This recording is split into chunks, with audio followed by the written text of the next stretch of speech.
Kebijakan pendidikan agama Islam dalam Undang-Undang Nomor 2000 tahun Nomor 20 tahun 2003 tentang Sisdiknas ini dapat dilaksanakan dalam 3 jalur. Yang pertama jalur pendidikan formal, yang kedua jalur pendidikan non formal, dan yang ketiga jalur pendidikan informal. Kalau kita pahami undang-undang ini, tentu karena ini kebijakan pemerintah yang bersifatnya masih umum di sini, bahwa dengan diletakkannya undang-undang ini dalam konteks kependidikan nasional kita, maka sebetulnya banyak sekali lembaga pendidikan Islam yang bisa tercover di dalamnya. Karena di dalamnya kan lembaga pendidikan sekolah itu jelas jalurnya umum, lalu lembaga pendidikan madrasah ini ansih sebetulnya kalau kita pahami kebijakannya itu adanya itu adalah dalam konteks pendidikan Islam. Lalu pendidikan madrasah diniyah, ini pun sudah diformalkan tentu dengan berbagai macam, kendala yang dihadapi. Kadang kalau kita pahami padahal tujuan pemerintah ketika, memasukkan ini, terutama di pendidikan madrasah diniyah misalkan, sebetulnya kan mengharapkan bahwa seluruh masyarakat Indonesia, terutama pelajar-pelajar yang masih berusia di bawah, 18 tahun ke bawah, mereka itu memahami ajaran agama dasar. Tetapi kadang-kadang ada disparitas, ada perbedaan perlakuan antara satu wilayah dengan wilayah yang lain. Ini dengan munculnya perda-perda diniyah. Terkadang perda-perda diniyah pun kadang-kadang di satu tempat sudah efektif berjalan, tapi pada sisi yang lain tidak juga diterapkan. Maksud saya padahal kalau perda diniyah ini sudah diterapkan betul-betul secara maksimal, maka otomatis perkembangan pendidikan Islam itu akan maju dan mungkin masyarakat terutama pelajar-pelajar tidak akan nihil materi ajaran agama karena sudah digenjot di madrasah diniyah itu. Kalau ini sudah diberlakukan secara efektif. Cuma sayangnya kadang-kadang di daerah-daerah terutama daerah Cilegon saja misalkan ini dalam kasusnya tertentu dalam konteks lembaga pendidikan madrasah diniyah itu pemerintah sudah menerapkan kebijakan yang sangat strategis, tetapi follow up dari pemerintah daerah kadang-kadang kurang maksimal. Kurang maksimalnya perdanya sudah dibuatkan, tetapi dalam aplikasinya tidak. Akhirnya apa efeknya? Madrasah diniyah itu kalau bahasa orang Cilegonnya itu layaya walayamut. Karena memang ada yang sekolah, ada yang tidak. Kadang tidak terdorong untuk memasukkan anaknya. Padahal kalau aturan ini sudah diterapkan secara jelas, anak yang mau masuk ke dalam madrasah ke sekolah lanjutan misalkan, dia harus memiliki ijazah madrasah diniyah, maka otomatis itu akan dipres, mereka akan masuk untuk menjadi murid dari madrasah diniyah. Lalu yang berikutnya, lembaga pendidikan pesantren, tentu saja ini sebetulnya ada perubahan yang sangat signifikan sebetulnya dengan pendidikan di pesantren dari kebijakan pemerintah, terutama dengan dikeluarkannya undang-undang pesantren yang terbaru yang dikeluarkan tahun 2019 di mana di situ regulasinya sangat jelas tentang mengatur tentang fungsi, komposisi dan barangkali nanti akan ada kucuran dana dari pemerintah untuk pengamanan pesantren. Lembaga pendidikan pesantren, pertama tentu kalau kita pahami ada pesantren yang basisnya sudah mengikuti perkembangan zaman, ada yang dikatakan dengan istilah sekarang itu adalah pesantren modern, cirinya keseimbangan antara ilmu agama atau perennial knowledge dengan ilmu-ilmu umum. Lalu kedua pesantren salaf ini yang tradisional. Tetapi menurut hemat saya, apapun itu bentuk dari lembaga pendidikan pesantren, arah baru pesantren pasca terbitnya Undang-Undang Nomor 18 Tahun 2019 tentang pesantren, tentu saja ini sangat-sangat bagus menurut hemat saya. Mungkin setelah keluarnya ini harusnya pesantren sudah lebih bisa mewarnai pendidikan yang ada di Indonesia. Dalam Undang-Undang Nomor 18 Tahun 2019 tentang pesantren, itu dikatakan bahwa pesantren mengatur mengenai penyelenggaraan fungsi pendidikan, fungsi dakwah, dan fungsi pemberdayaan masyarakat. Ini menurut saya sangat strategis. Lalu menurut undang-undang tersebut, maka pemerintah pusat menyediakan dan mengelola dana abadi pesantren untuk memastikan ketersediaan dan ketercukupan anggaran dalam pengembangan pesantren. Kalau selama ini, kalau kita lihat kan terutama pesantren-pesantren yang sifatnya salafi, mereka itu susah untuk berkembang, berkembang dalam pengertian dalam konteks mengikuti perkembangan zaman. Itu karena memang di pesantren barangkali tingkat pengelolaannya masih sifatnya pribadi. Tetapi kalau dengan munculnya Undang-Undang Nomor 18 Tahun 2019 ini, maka pesantren akan mengalami perubahan yang sangat signifikan harusnya ketika memang pemerintah memastikan ketersediaan dan kecukupan anggaran. Tapi tentu ini ada politik anggarannya antara pemerintah dan DPR. Tentu ini kita dorong bersama tentunya menjadi tugas dan kewajiban bersama. Lalu undang-undang tersebut juga mengatur kerjasama pesantren dengan lembaga lainnya yang bersifat nasional maupun internasional melalui program pertukaran peserta didik, perlombaan sistem pendidikan, kurikulum, bantuan pendanaan, pelatihan, dan peningkatan kapasitas, serta bentuk kerjasama lainnya yang dapat dilaksanakan sesuai dengan ketentuan peraturan perundang-undangan. Nah, lalu implementasi berikutnya tentang kebijakan pemerintah dalam konteks pendidikan itu adalah sejak tahun 62 telah dilaksanakan pendidikan dan pengajaran agama di perguruan tinggi, tapi itu sudah mungkin ya, tetapi dalam era sekarang ini ada kebijakan perubahan multidisipliner. Mungkin ini kebijakan-kebijakan pemerintah di mana pemerintah tidak terlalu kaku memposisikan Institut Agama Islam Negeri karena di sini banyak yang rubah statusnya menjadi universitas Islam. Tentu ini akan ada perubahan yang sangat signifikan dan tentu ini merupakan problem besar yang harus diperjuangkan oleh para praktisi kependidikan Islam. Nah, jalur pendidikan formal saya pikir ini sudah sangat jelas, satuan pendidikan non-formal dari sebagai kursus. Inilah mungkin barangkali yang dapat saya sampaikan sebagai pengantar diskusi, Pak Ade. Mungkin itu, Pak Prof, ya sebatas kemampuannya hanya itu yang dapat saya sampaikan. Mudah-mudahan ada interaksi berikutnya. Terima kasih. Assalamualaikum warahmatullahi wabarakatuh. Waalaikumsalam warahmatullahi wabarakatuh. Baik, terima kasih Pak Ujang. Ini presentasi tentang Islamic Education and State Government Policies, tentang kebijakan-kebijakan pemerintah. Ini saya kira menarik untuk didiskusikan. Untuk itu sebelum kita ke Prof. Azra, saya kira kita buka untuk respon-respon dari teman-teman yang lain. Kami persilakan. Izin Pak Dokter. Silakan Pak Jubaidi. Pak Dokter.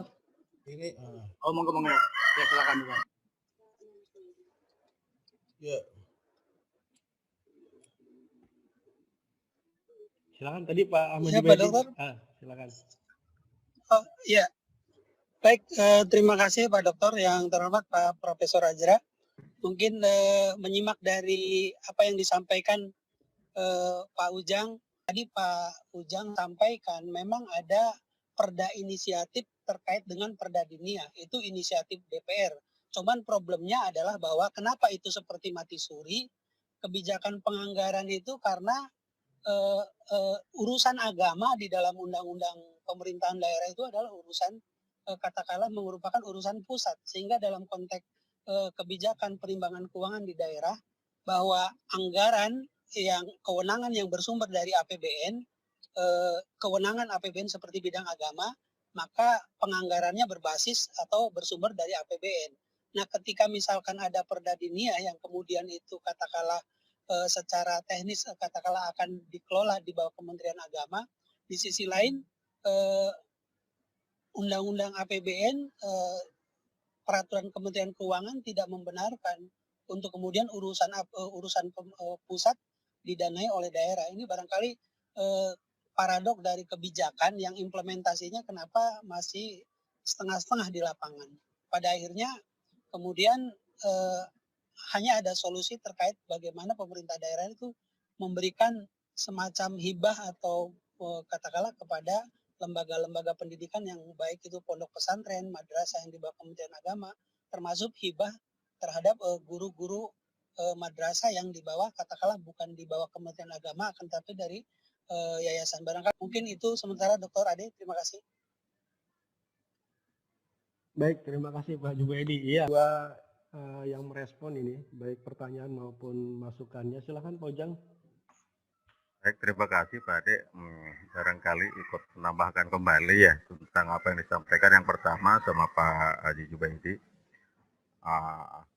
Beliau tentulah fasih kalau berbicara tentang perda dinia itu merupakan kebijakan lokal daerah, sementara tentang kependidikan agama itu memang sifatnya vertikal.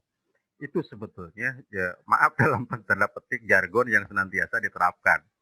Tapi saya yakin karena beliau itu kan, kepala dinas ya, maksud saya bukan ke arah politik anggaran ya, kalau politik anggaran tentu kan tidak bisa parsial, tapi harus, ada kesatuan antara pemerintah dengan DPR. Maksud saya begini, pendidikan diniyah misalkan di sebuah wilayah itu akan efektif, berjalannya akan efektif kalau ada political will dari pemerintah daerah. Political will yang dimaksud itu adalah kemauan pemerintah daerah untuk betul-betul menerapkan aturan yang sudah ada. Contohnya itu misalkan di kota Cilegon saja itu sudah ada perda diniyah tetapi tidak efektif diterapkan. Sehingga anak-anak usia yang harusnya masuk diniyah itu tidak masuk ke sekolah diniyah. Kenapa itu pertimbangannya menurut, pengamatan saya, yang pertama karena memang tidak diberlakukannya aturan bahwa yang mau masuk ke tingkat SMP harusnya dia membawa ijazah madrasah diniyah. Maka kalau sudah seperti itu, otomatis pendidikan diniyah itu akan maju menurut hemat saya itu maksudnya. Mungkin kemauan dulu untuk menerapkan, tetapi terkadang memang nanti terbentur di, politik anggarannya yang memang, mungkin agak susah ya. Tetapi maksud saya, dorongan yang pertama aja dulu, bisakah mereka ketika mau masuk ke madrasah ke sekolah lanjutan, anak-anak usia SD lulus, mereka akan masuk ke SMP, maka prasyarat mutlak itu harus memiliki, ijazah madrasah diniyah. Maka otomatis ini, artinya apa, regulasi sudah ada, kebijakan pemerintah regulasi sudah ada. Di Undang-Undang Nomor 20 Tahun 2003 sudah diatur bahwa madrasah diniyah ada merupakan pendidikan yang sifatnya formal terutama bagi dalam konteks pendidikan Islam. Tetapi arah kebijakannya yang tidak mendukung, terutama tidak diterapkannya secara maksimal. Itu yang pertama, barangkali. Terus yang kedua, apa yang disampaikan Pak Ahmad Rifai tentu kita sepakat lah ya bahwa memang suatu, terutama di lembaga-lembaga pendidikan yang berbasis Islam, terutama yang di daerah-daerah itu, barangkali kalau mereka tidak memenuhi standar akreditasi otomatis tidak akan lama tentu, karena ini berkaitan dengan, proses akreditasi tadi tentu ya. Sehingga, kualitasnya akan rendah, ketika kualitas rendah maka otomatis orang tidak, masuk ke situ ya, masuk di, sekolah di tempat itu, maka otomatis ketika sebuah lembaga pendidikan sudah tidak mempunyai, basis siswa, maka otomatis akan dilikuidasi barangkali sama pemerintah. Maka tentu saja harus ada terobosan-terobosan, terutama dari sisi lembaganya. Kalau kita, tentu harus berjalan di rel, peraturan yang dikeluarkan oleh pemerintah. Barangkali itu Pak Ade. Saya kira kita akan kembali ke Prof. Azra karena ini Prof. Azra juga salah satu yang berjuang di DPR dulu ketika YIN menjadi UIN gitu ya Prof ya. Jadi untuk masalah politik anggaran saya kira Prof. Azra ini lebih menguasai dan nanti kita minta pendapatnya Prof. Azra tentang ini. Oke, silakan Prof. Nanti kita akan buka lagi pertanyaan-pertanyaan dan respon-respon dari teman-teman mahasiswa yang lain. Baik, terima kasih. Pertama saya kira secara keseluruhan makalah Pak Ujang ini cukup komprehensif ya secara historis gitu sejak masa kemerdekaan sampai sekarang gitu. Jadi saya kira sebagian besar sudah di cover ya.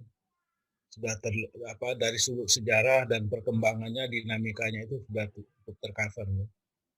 Walaupun tentu saja seperti yang ditanyakan tadi ada beberapa hal yang mungkin perlu diperdalam. Saya hanya ingin menambahkan beberapa hal ya. Yang ingin saya nggak tahu apakah udah pernah saya kemukakan waktu pertama dulu. Ya. Jadi presentasi perlihatkan argumen saya sebetulnya ya bahwa sejarah pendidikan Islam itu secara keseluruhan itu adalah sejarah history of progress. Jadi sejarah mengenai kemajuan, bukan itu kemunduran. Jadi itu yang paling penting dulu. Sejarahnya adalah sejarah mengenai progres atau progression, ya, kemajuan. Dan inilah yang saya kira kalau kita lihat dari sudut itu sebagai salah satu dari warisan atau legacy, salah satu warisan yang paling berharga dari Islam Indonesia. One of the most important legacies of Indonesian Islam, yaitu dia pendidikan Islam itu yang tidak ada di tempat lain. Saya sering mengatakan bahwa pendidikan Islam di Indonesia itu adalah sistem yang paling besar di dunia, baik yang swasta maupun negerinya, ya. Itu paling besar di dunia. Tidak ada negara lain. Kalau sistem negerinya aja, mulai dari madrasah ibtidaiyah negeri MIN sampai ke PT KIN itu juga paling besar di dunia. Nggak ada yang menyaingi gitu. Jadi oleh karena itu ya kita harus bersyukur lah, banyak-banyak berterima kasih gitu.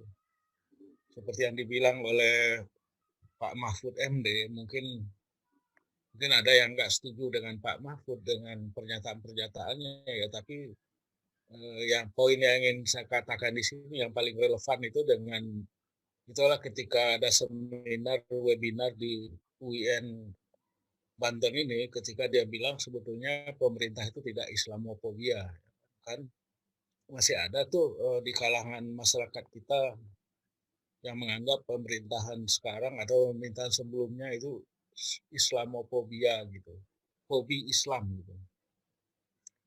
Kalau kita lihat dari sejarah pendidikan Islam ya, sejak masa kemerdekaan sampai sekarang itu tidak terlihat Islamofobia itu, sama sekali tidak terlihat. Nah, memang saya kira kemajuannya itu, progresnya itu bertahap ya, sesuai dengan situasi politik, sosial politik dan ekonomi juga. Pada masa Orde Lama, masa Bung Karno, Presiden Soekarno, politik aliran ya. Aliran. Jadi kalau mau kita sebut aliran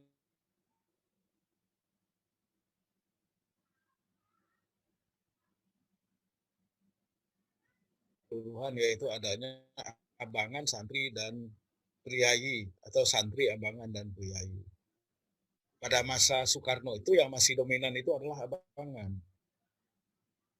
Maka nggak heran kalau tadi dikatakan pendidikan agama itu opsional, pilihan. Kalau orang tua bilang ambil ya ambil, kalau enggak. Karena itu tadi politik aliran yang dominan itu adalah PNI ya kan. Bahkan juga PKI sebelumnya sampai 65 ya. Nasakom, nasionalis dan nasionalis itu PNI, agama itu Partai NU, dan komunis itu ya kan. Jadi dua berbanding satu. Abangnya dua yaitu PNI dan PKI, kemudian yang santrinya PNI Partai NU. Nah, jadi itu yang mewarnai, makanya ketika didirikan ya itu jasa dari Bung Karno juga ya, terlepas dari politik alirannya, tapi Bung Karno lah pertama kali mendirikan itu cikal bakal dari perguruan tinggi agama Islam negeri itu PT KIN. Yang pertama PHIN dan yang kedua ADIA. ADIA itu di Akademi Dinas Ilmu Agama di Ciputat, dan perguruan tinggi agama Islam PT AIN di Jogja. Itu masa Bung Karno, dan kemudian tahun 60 diubah, dikembangkan tadinya kedinasan itu maksudnya yang belajar itu akan diangkat menjadi pegawai agama dan dikasih TID. TID itu tunjangan ikatan dinas ya, dikasih semacam beasiswa. Nah, itu dia PTAIN itu lebih tua, tahun berapa itu, 51 kalau nggak salah, dan kemudian ADIA di Ciputat 57. Tapi tahun 1960 diubah dua-duanya menjadi IAIN. Institut Agama Islam Negeri. Di dalam Kepresnya Bung Karno itu, Presiden Soekarno secara eksplisit mengatakan itu, menulis di dalam pertimbangannya, konsiderannya mengatakan untuk golongan nasionalis kita mendirikan UGM, Universitas Gadjah. Dan untuk golongan Islam itu disebut di sana, golongan kita dirikan Institut Agama Islam Negeri, ya kan, di dua tempat, di Jakarta sama di Jogja. Nah, jadi itu jasa dari Bung Karno, ya kita boleh setuju sama Bung Karno ya. Jadi dua hal ini yang saya kira paling dominan, dan karena memang ekonomi Indonesia payah dan pada masa Bung Karno itu Indonesia sangat diwarnai oleh politik ideologis, politik aliran, jatuh bangun kabinet ya kan, demokrasi liberal sejak tahun 55 pemilu, dan akhirnya kacau balau ya kan, kabinet jatuh bangun, perdana menteri itu kan banyak. Akhirnya Bung Karno memutuskan kembali kepada dekret, dia mengeluarkan dekret yaitu kembali kepada Undang-Undang Dasar 1945 dan memakan berlakunya demokrasi terpimpin ya kan, 9 sampai kemudian 5 ya. Nah jadi itu tidak banyak, selain dua hal tidak banyak lagi kemajuan pendidikan ya. Tapi ya pendidikan Indonesia lah secara keseluruhan, orang Indonesia itu selalu ribut politik ya kan, tidak punya duit. Saya masih ingat di tahun 65 itu umur saya 10 tahun. Untuk mendapatkan beras jagung namanya bulgur ya. Susah makanan, inflasi tinggi ya. Jadi susah lah. Nah setelah itu Orde Baru ya kan, Pak Harto ini mungkin bisa dibagi dua. Biasanya Indonesia itu membagi dua periode di mana Pak Harto itu dianggap kurang bersahabat dengan Islam ya kan, sampai 1990 ketika Pak Harto pergi dan mengizinkan IJMI berdiri. Dan kemudian pasca 1990 sampai 1998 saya kira ya. Tapi meskipun Harto dianggap kurang bersahabat, terutama kurang bersahabat itu karena dia melakukan apa yang disebut dengan depolitisasi Islam. Islam itu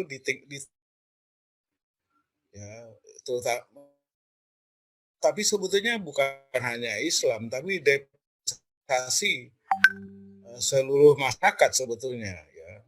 Jadi partai-partai digabungkan ya tahun 72, difusikan, semua partai yang dalam tanda kutip nasionalis digabung menjadi PDI, Partai Demokrasi Indonesia. Seluruh partai Islam gabungkan menjadi P3. Dan kemudian pimpinannya, ketua umumnya diangkat oleh presiden biasanya, diatur direkayasa ya kan. Heboh di dalam P3 itu heboh, kalau kita ikuti ya, banyak konflik lah, Minta Reja dan lain sebagainya, John Naro itu kalau Anda baca bagaimana konflik di dalam P3 itu.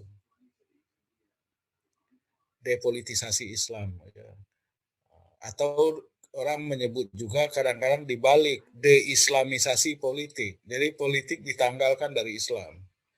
Jadi istilahnya itu dua, bisa depolitisasi Islam, Islam tidak dipolitik lagi, dan kemudian deislamisasi politik. Politik tidak boleh lagi membawa Islam, walaupun itu masih ada P3 ya.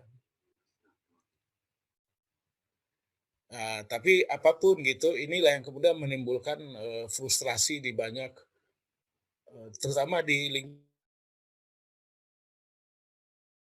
ya, tiba-tiba digabungkan ke P3, kemudian P3-nya itu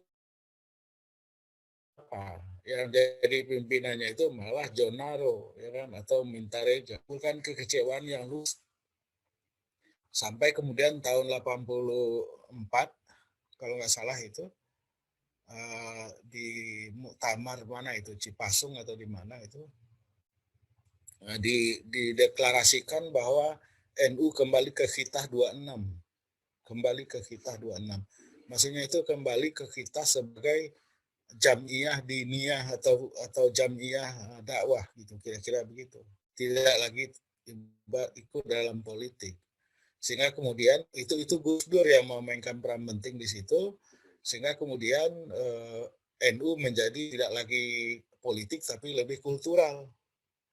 Maka sejak itulah sebetulnya kemudian momentum kalau kita lihat mulai terjadinya proses intelektualisasi anak-anak muda NU yang kemudian ketika terjadi 90-an ya reform itu, maka kita melihat banyak sekali muda NU yang kemudian menonjol ya, kalau kita bisa lihat sekarang banyak sekali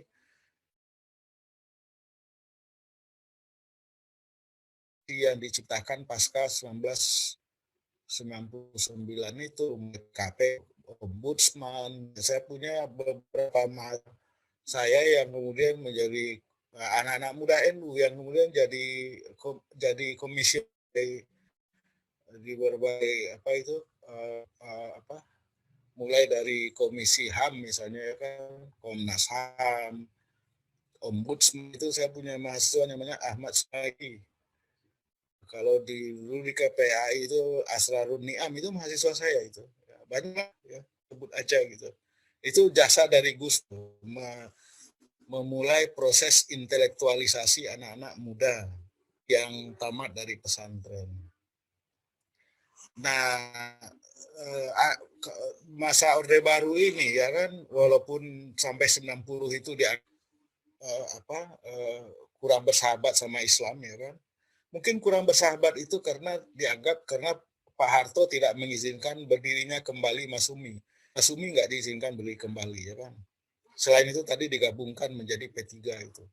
Nah, tapi sejauh menyangkut pendidikan Islam ada beberapa langkah yang luar biasa dari Pak Harto ini yang kita nikmati sampai sekarang ini. Yang pertama adalah mendirikan, memperluas berdirinya IAIN di berbagai kota. Dan juga fakultas cabangnya ya kan, itu kebanyakan masa Pak Harto itu yang ada khususnya di Pulau Jawa ya kan. Di luar Jawa itu kebanyakan didirikannya pada masa Pak Harto sebelum tahun 70-an ya namanya Pekanbaru, IAIN Pekanbaru, Medan ya kan, saya nggak tahu itu ya jelas Kendari mungkin ya, cabang-cabang lah dari Makassar ya kan, kayak begitu itu. Yang kemudian fakultas-fakultas cabangnya itu masih di zaman Pak Harto menjadi STAIN, termasuk Serang ini. Ini kan Serang ini kan cabang fakultas tarbiyah atau apa ini, syariah ya, dari IAIN Syarif Hidayatullah Anda ini. IAIN Serang ini apa? Serang apa? Dari Lampung. Syariah ya. Syariah. Ya, syariah dari IAIN Syarif Hidayatullah Jakarta dan juga Pontianak itu cabangnya. Padang itu, IAIN Padang itu juga semula dari IAIN Ciputat itu. Kemudian beranak pinak, kemudian tahun 1997 oleh Pak Malik Fajar sebagai dirjen ya, almarhum Malik Fajar dikembangkan, dimerdekakan menjadi STAIN. Nah, itu dia. Nah, jadi luar biasa itu. Jadi kalau kita bicara soal PTKIN, jasa Pak Harto itu besar sekali. Nah, yang kedua, tadi yang udah disinggung itu ekuivalensi madrasah. Itu dimulai dengan pembaharuan yang dilakukan oleh Menteri Ali.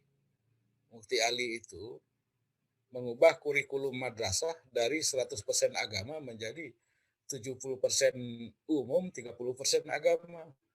Awal 70-an itu, 72.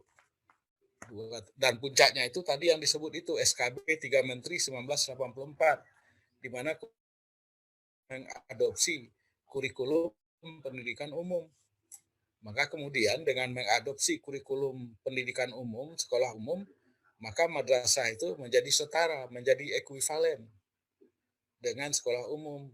Ibtidaiyah itu dengan SD dan seterusnya itu, sampai aliyah dengan SMA. Itulah yang kemudian dibakukan ekuivalensi itu di dalam Undang-Undang Sisdiknas nomor 2 tahun 1989. Itu tadi Pak Ujang lupa menyebut undang-undang itu. Yang pertama itu. Jadi nomor 9 di mana di situ dinyatakan bahwa madrasah itu ekuivalen dengan dengan sekolah umum. Nah, cuma ekuivalensi itu tidak berjalan baik gitu ya. Baru berjalannya itu setelah benar-benar berjalannya itu mungkin setelah Pak Malik Fajar jadi dirjen. Ekuivalen anggaran, ekuivalen dalam perlakuan pemerintah, treat pemerintah, madrasah mungkin setelah Pak Malik Fajar jadi dirjen Bin Bagas sejak 96 itu. 96 97. Nah, jadi walaupun ekuivalen dalam Undang-Undang Nomor 2 99 itu, madrasah itu dalam prakteknya belum setara dengan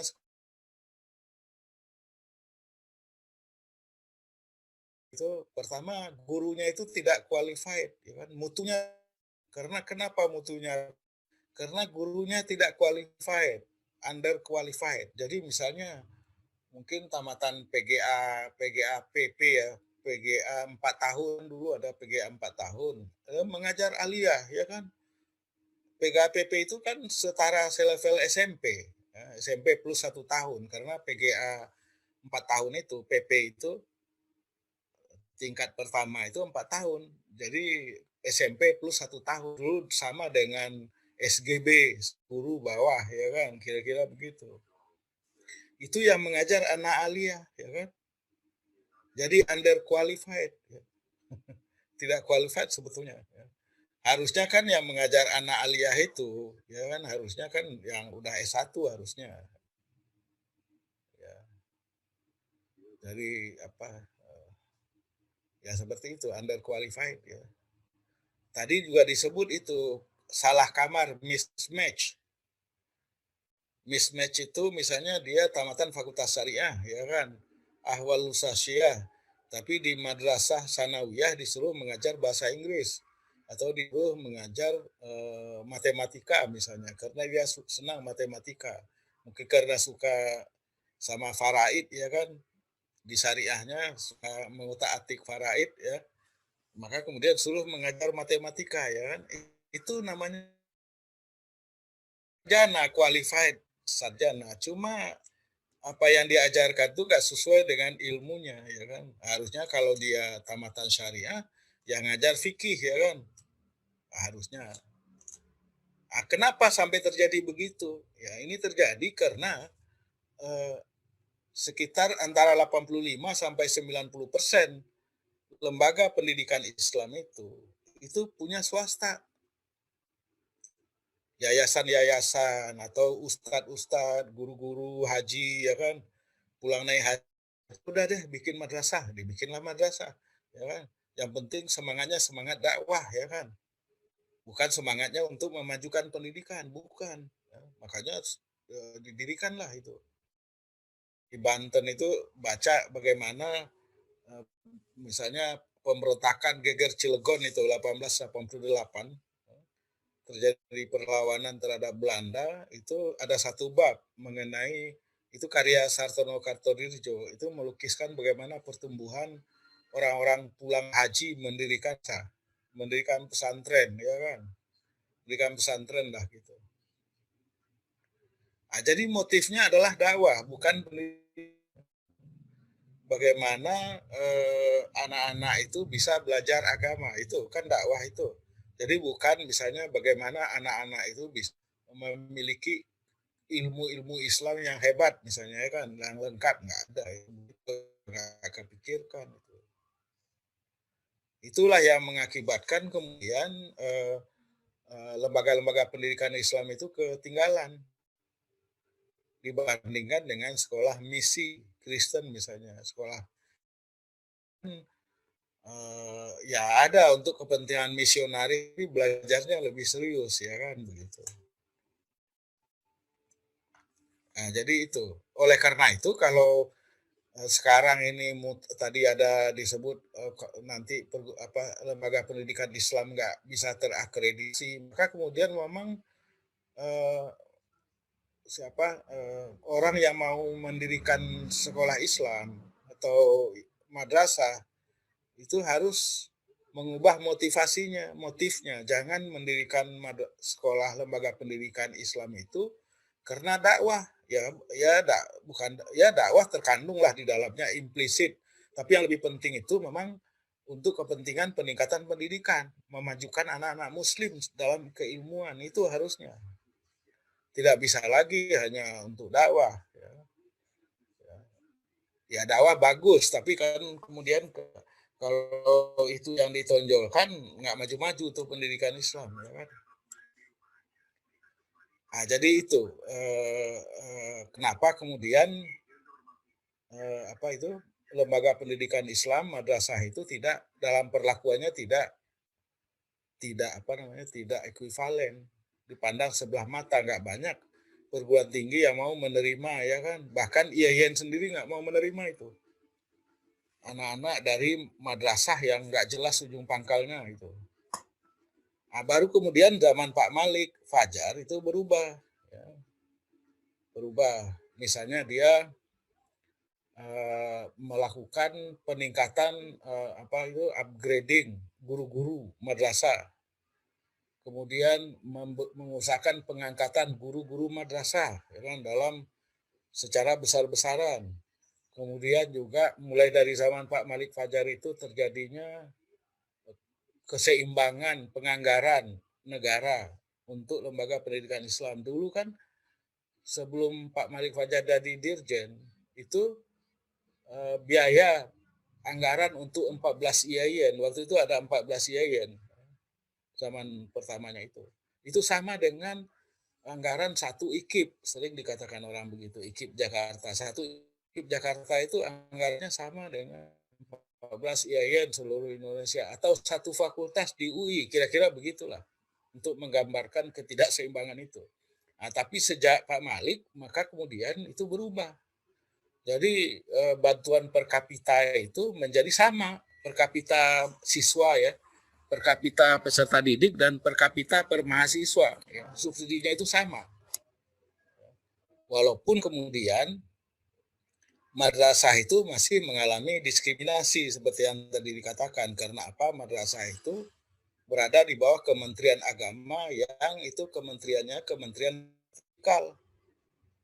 Jadi karena kementerian vertikal maka kemudian Mendagri asalnya itu, Mendagri Ma'ruf, almarhum Muhammad Ma'ruf zaman SBY itu yang pertama menetapkan bahwa Pemda baik provinsi maupun bukan Pemda, ya Pemda gubernur lah dengan DPRD-nya tidak boleh memberikan anggaran tetap rutin untuk madrasah. Sampai sekarang. Saya dari dulu udah menganjurkan kepada Menteri Agama sejak zaman Pak Maftu Basuni almarhum, sudah lama sekali itu, supaya bikin SKB 4 menteri, ya kan, bahwa madrasah itu adalah lembaga pendidikan, ya. Lembaga pendidikan, tempat mendidik anak-anak sama dengan SD dan seterusnya itu. Ya cuma miliknya Kementerian Agama itu aja, tapi itu lembaga pendidikan. Jadi harus tidak boleh didiskriminasikan. Kalau di Jakarta misalnya DKI provinsi itu, guru-guru DKI itu punya namanya KD, tunjangan kinerja daerah. Itu untuk guru-guru umum itu jumlahnya tahun lalu aja itu 3,5 juta, ya kan.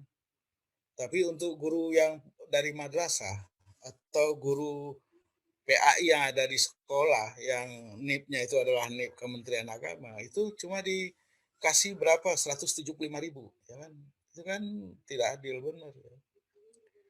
Maka kemudian saya udah usulkan ke Pak Ma'ruf siapa tadi Menteri Agama itu almarhum Maftu Basuni supaya ada SKB Menteri. SKB Pak Menteri itu siapa? Yaitu Menteri Agama, Menteri Dalam Negeri, Mendikbud, dan Menteri Keuangan. Tapi alhamdulillah itu apa yang saya sampaikan itu ya cuma lewat aja di kuping kanan keluar kuping kiri ya kan dari menteri ke menteri. Ya, Pak Mastu Basuni sampai Surya Dharma Ahli sampai LHS tidak mau mengambil inisiatif. Akibatnya sampai sekarang ya masih terdiskriminasi. Padahal argumen tidak boleh diskriminatif itu kan kuat itu. Tidak boleh dong sama-sama anak bangsa. Nah, cuma nggak tahu saya menteri ini apa kerjanya juga nggak paham. Nah, itulah. Jadi ini masih harus diperjuangkan ya. Walaupun sebetulnya dari segi lain anggaran untuk lembaga pendidikan Islam itu lebih besar, sering nggak adil juga. Ya, misalnya, ya kan, sekarang ini zaman pandemi ini ada bantuan untuk pesantren. Pesantren itu kan yang punya kan swasta, kiai-kiai, ya kan, yayasan mungkin ya nggak tahu saya mungkin Yayasan Matlaul Anwar yang punya, mungkin pesantren di mana gitu kan. Ya, pokoknya tidak ada kan yang negeri, pesantren negeri kan nggak ada, semua swasta, yayasan semua, bentuknya yayasan rata-rata. Tapi tidak ada yayasan yang di luar itu dapat, nggak ada. Misalnya yayasan yang punya sekolah kan nggak ada, yayasan Kristen nggak dapat juga. Yang dapat itu cuma ya pesantren. Ada bertingkat-tingkat kan dari 10 juta, 25 juta, 50 juta ya kan. Berapa triliun itu yang dianggarkan. Kemarin ditangkap 1 orang, 2 orang apa itu di Kepulauan Riau ya kan, aktivis organisasi mahasiswa yang memungut 4 juta dari setiap bantuan itu. Itu kan keterlaluan ya kan. Bantuan untuk pesantren masih dipotong juga katanya untuk biaya mengurus ke Jakarta, ke Kementerian Agama. Nah, jadi dari sudut itu sebetulnya eh, lembaga pendidikan Islam itu diistimewakan. Saya kebetulan ini anggota Dewan Penasehat LPDP, Lembaga Pengelola Dana Pendidikan itu yang ngasih beasiswa. Saya nggak tahu di sini ini ada yang dapat beasiswa LPDP nggak ini? Ada? Apa ada? Mas Ade? Ada? Nggak ada ya? Kalau di Pasca UIN Ciputat ada. Itu ada namanya beasiswa santri. Beasiswa santri. Saya di dalam hati aja ini apa ini nggak diskriminatif nih negara ini gitu kan. Di dalam hati aja kalau saya omongin kan nggak enak dianggap saya nyeleneh, tidak membela kepentingan Islam. Di dalam hati saya aja ini negara ini diskriminatif ini ya kan. Kenapa beasiswa itu hanya disediakan untuk santri? Itu namanya judulnya dan yang ya itu betul itu. Judul beasiswanya itu beasiswa santri. Anda bisa cari di LPDP itu. Bisa dipakai untuk S2 dan kemudian orang-orang LPDP itu heran-heran dia. Ini beasiswa santri ini calonnya kok bagus-bagus ya. Karena dalam ini kan kebanyakan yang di LPDP itu kan orang-orang yang bukan dari kalangan santri lah ya. Orang-orang yang nggak begitu kenal dengan tradisi santri. Jadi dia memikir orang dari pesantren itu bodoh-bodoh semua ya kan, nggak bisa mengikuti ya. Ternyata heran-heran mereka anak-anak yang menang beasiswa santri itu nilainya bagus-bagus dan setelah kuliah bagus-bagus juga gitu. Baru heran, baru saya jelaskan kenapa bisa bagus ya kan. Ya karena selain anak-anak pesantren itu begadang belajar ya kan, juga berdoanya kuat sehingga kemudian nilainya bisa bagus gitu, kira-kira begitulah ngomongnya gitu. Nah, jadi itu. Jadi sebetulnya dari sudut penganggaran tidak ada lagi diskriminasi. Ya mungkin di provinsi seperti di Banten atau di Kabupaten Serang atau Kota Madya Serang mungkin masih ada ya, atau Tangerang itu masih ada karena tadi itu faktor tadi itu yang harus kita perbaiki gitu. Nah, Jadi itu sekali lagi itulah itu hasil dari itu yang memperkuat tadi itu argumen saya mengenai sejarah pendidikan Islam itu adalah sejarah mengenai kemajuan.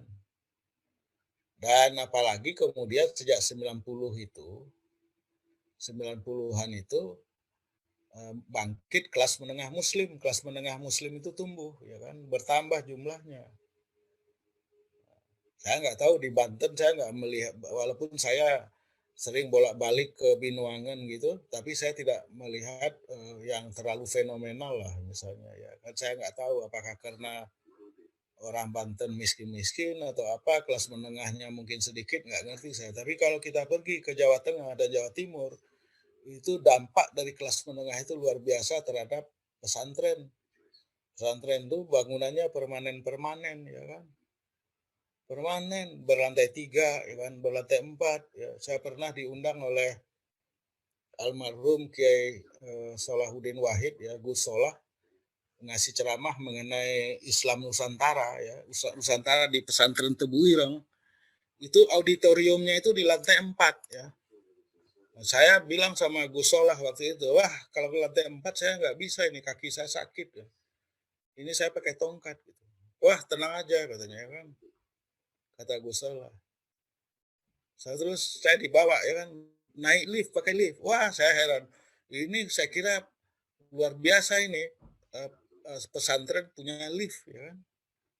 Saya pernah ngasih ceramah di beberapa universitas swasta di Jakarta, universitas swasta bukan universitas Islam tapi universitas swasta. Itu ke lantai 4-nya jalan kaki ya, ngos-ngosan sampai ke atas. Kalau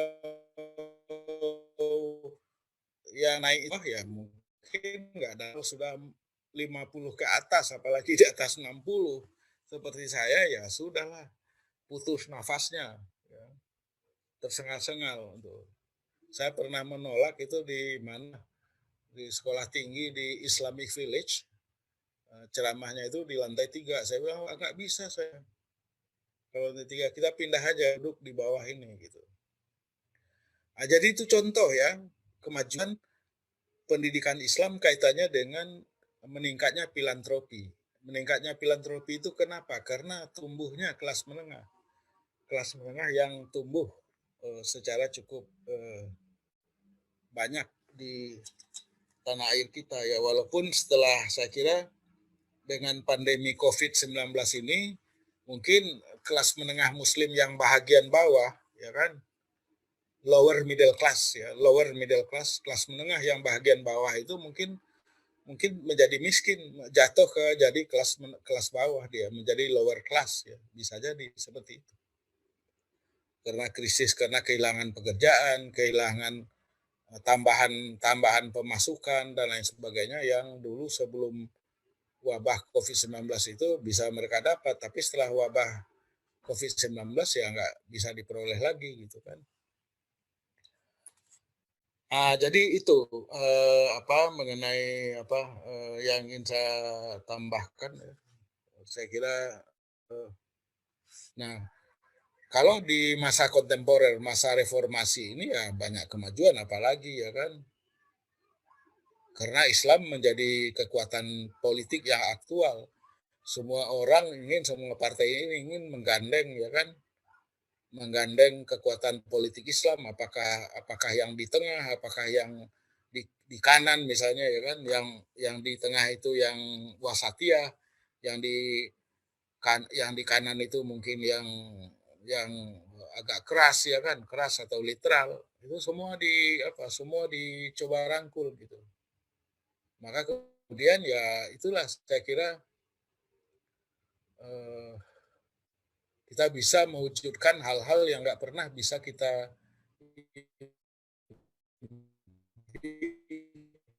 kan, termasuk misalnya UIN ya di Ciputat ya kan 20 Mei 2002 ya.